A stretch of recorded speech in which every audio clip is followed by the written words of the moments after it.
welcome to or welcome back to my channel. Today's video is going to be my next round of Bookopoly. So let's go ahead and get into it.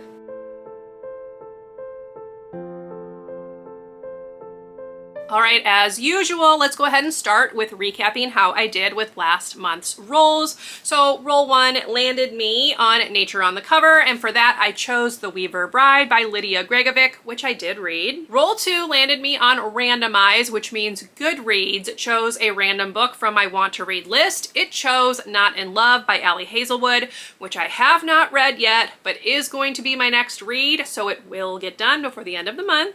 Roll 3 landed me on Owned TBR, and I chose Penitence by Kristen Koval, which I did read. Roll 4 landed me on Yearly TBR. For that, I chose The Ornithologist's Field Guide to Love by India Holton, which I did read. Roll 5 landed me on Community Shelf, and the prompt I drew was nonfiction. For that, I chose Stonewall by Anne Bowsam. I have not read this yet, but this is very short, so it will get done before the end of the month. And the final roll, roll 6, landed me on ebook or audiobook. For that, I chose Japanese Gothic by Kylie Lee Baker, which I did read. So I have completed the monthly TBR that was chosen by my Bookopoly board. However, I did not read Northanger Abbey. I had to draw a challenge prompt last month. I'll link that one up above, but I give myself 2 months to complete the challenge prompt. So even though I have not read this yet, it's not going to count against me because it wasn't part of my official rolls. It's just a challenge on top of things. So if I can fit this into the rolls for this coming month, I'm going to do that, but this will get read in July, so we can cross that one off. So I'm gonna go ahead and pull out my reward cards, give them a shuffle, and we're gonna draw one that I can have in my back pocket should it be needed. Some of these have to do with gameplay in terms of like a less amount of rolls. Some of them might be like swapping prompts, that sort of thing. So let's go ahead and give it a shuffle, and we'll see which one I have to add to my game. I'm gonna go ahead and do this one right here, which my cats chewed on. Okay, this one says re-roll, which means if I land on a spot that I don't like, I can re-roll the dice to land on a different spot, hopefully. So that will be the reward prompt that I'm adding to the game. I also do still have the ignore doubles reward prompt in case I want to use that one as well. So let's go ahead and set the game board up and see what the rolls have in store for me. Okay, we are starting over on ebook and audiobook because that is where I ended last month, and we're gonna go ahead and just see how we go. So we are starting with a 9.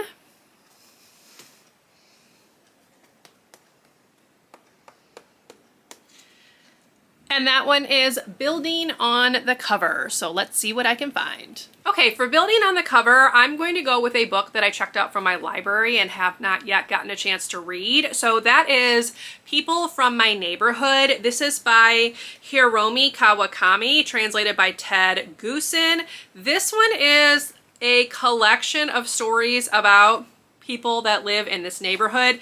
It is sort of magical realism ish, I guess. So I'm gonna go ahead and just read the back really fast. It says, a bossy child who lives under a white cloth near a tree, a schoolgirl who keeps doll's brains in a desk drawer, an old man with 2 shadows, one docile and one rebellious, a diplomat no one has ever seen who goes fishing at an artificial lake no one has ever heard of.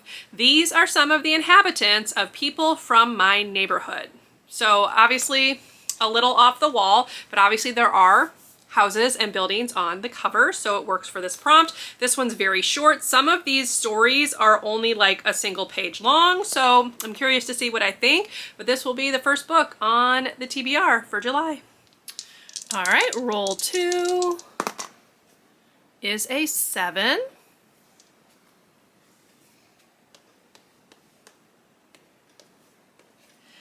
That is Community Shelf, so let's see what the prompt is. Okay, we have a hyped book, so let me see what I can choose for this. For For hyped book, I'm going in a different direction than a lot of people do when they hear the word hyped, and I'm going with a book that like made a list. So this was part of the 100 Notable Books of 2020 put out by the New York Times, and that is The Beauty of Your Face. This is by Sahar Mustafa. This one is, I believe, a Palestinian author, if I'm not, yep, daughter of Palestinian immigrants. So let me go ahead and read a little bit of the back. It says, named a most anticipated book of 2020, The Beauty of Your Face tells a uniquely American story in powerful, evocative prose. Afaf Rahman, the daughter of Palestinian immigrants, is the principal of a Muslim school in the Chicago suburbs. One morning, a shooter, radicalized by the online alt-right, attacks the school. As Afaf listens to his terrifying progress, we are swept back through her memories and into a profound and moving exploration of one woman's life in a nation at odds with its ideals. So sounds very powerful. I'm really looking forward to reading this. I picked this up a couple years ago and had not gotten a chance to get it read. This will be part of an upcoming vlog, so you can stay tuned if you are interested. All right, roll 3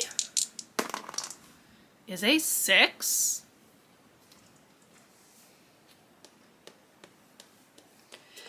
That is buzzword. I can definitely do that. So let's chat about what I'm gonna pick. For buzzword, I'm actually rewinding a bit and I'm putting a book on here that I should have already read and actually was part of a TBR that I didn't read.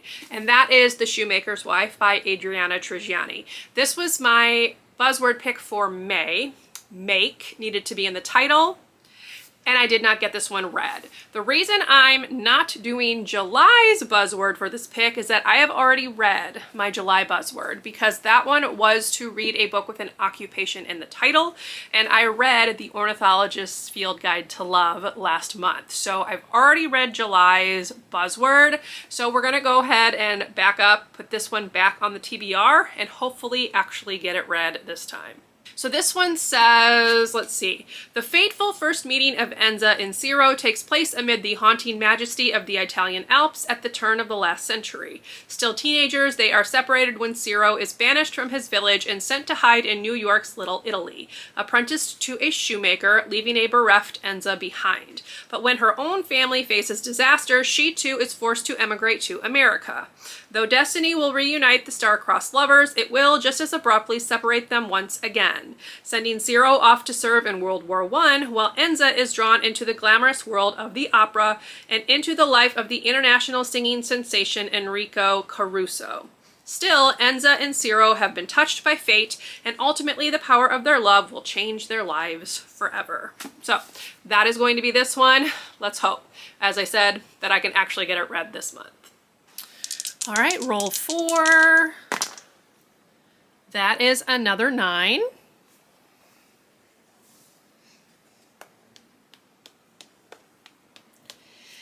That is a TBR vet. I can definitely do that. For TBR Vet, I am going to a Book of the Month book that I picked up in February of 2023, and that is Mame by Jessica George. This one could have technically worked for hyped book because I know that this one has gotten a lot of praise. I have been meaning to read it since I picked it up. It was actually part of my spring TBR and I didn't get to it, but we're gonna go ahead and hopefully read it in July. So this one says, it's fair to say that Maddie's life in London is far from rewarding. With a mother who spends most of her time in Ghana, yet still somehow manages to be overbearing, Maddie is the primary caretaker for her father, who suffers from advanced stage Parkinson's. At work, her boss is a nightmare, and Maddie is tired of always being the only black person in every meeting. When her mom returns from her latest trip to Ghana, Maddie leaps at the chance to get out of the family home and finally start living. A self-acknowledged late bloomer, she's ready to experience some important firsts. She finds a flat share, says yes to after-work drinks, pushes for more recognition in her career, and throws herself into the bewildering world of internet dating. But it's not long before tragedy strikes, forcing Maddie to face the true nature of her unconventional family and the perils and rewards of putting her heart on the line. So again, I've heard really good things about this. I've wanted to read it for ages, so hopefully July will be the month that it actually gets read. All right, roll 5, which could be our final roll. Let's see. It is our final roll. That's another 9.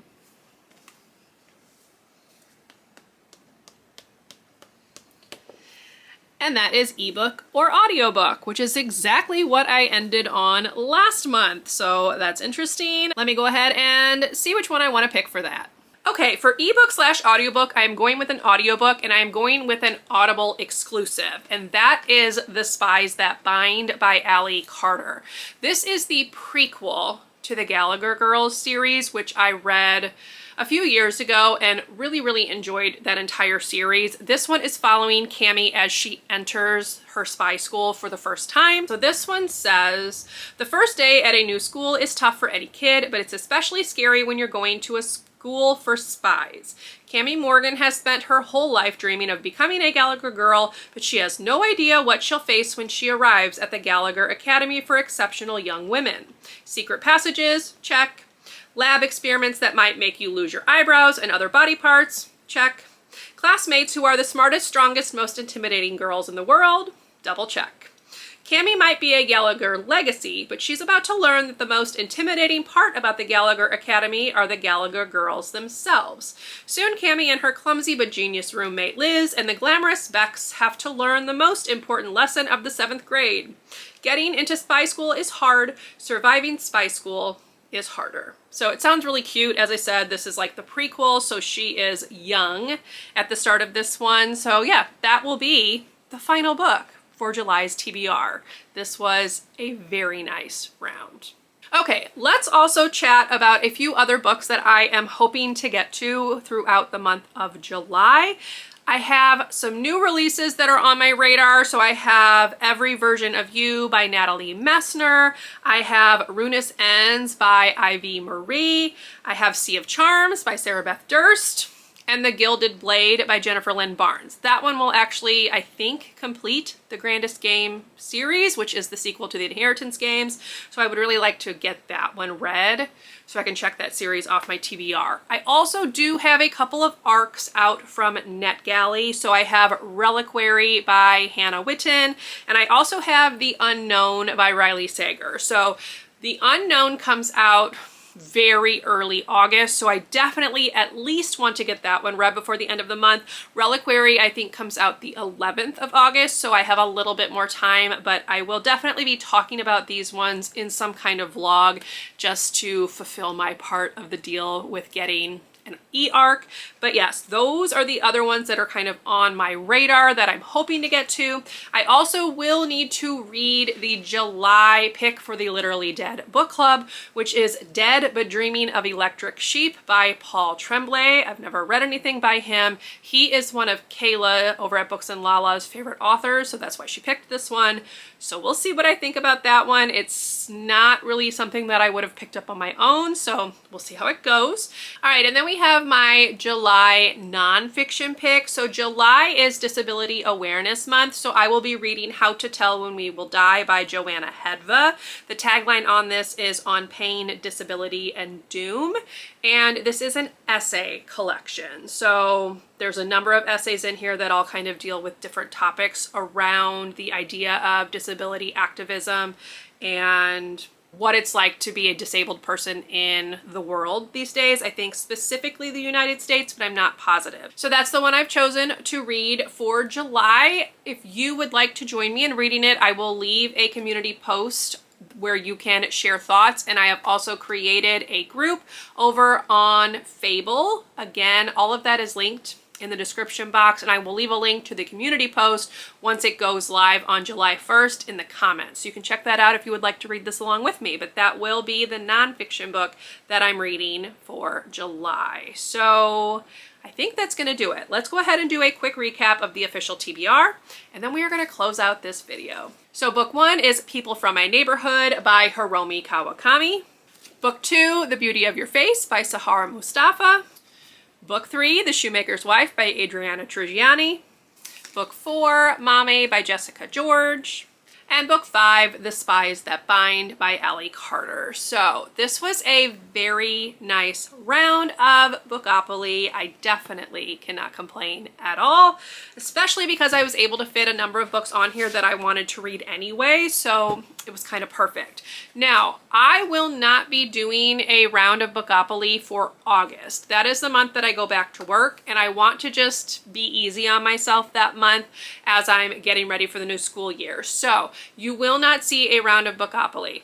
In August, I will return in September and we will play another round. But that essentially means I have 2 months to finish these books, although I don't think that's going to be a problem. Mostly in August, I just want to do maybe some mood reading, but also I just want to get to some books that I haven't been able to fit onto TBRs and things to kind of cross them off, because I have like yearly TBRs and seasonal TBRs, and it is very hard sometimes to fit those on to my other reading plans. So I'm just going to give myself the month of August to kind of read whatever I want and slowly ease my way into the new school year. So Bookopoly will return for me for September, but in August, I'll just kind of give you a heads up on how I did with the TBR and then other books that I'm hoping to read throughout the month. So yes, you will see Bookopoly again for September's round, but that's going to do it for this video. I hope you enjoyed. If you did, please leave me a thumbs up. Consider subscribing to my channel if you would like to see more from me. If you made it to the end of the video and would like to leave an emoji to show you were here, you can leave a die emoji in honor of the dice that I roll for my game,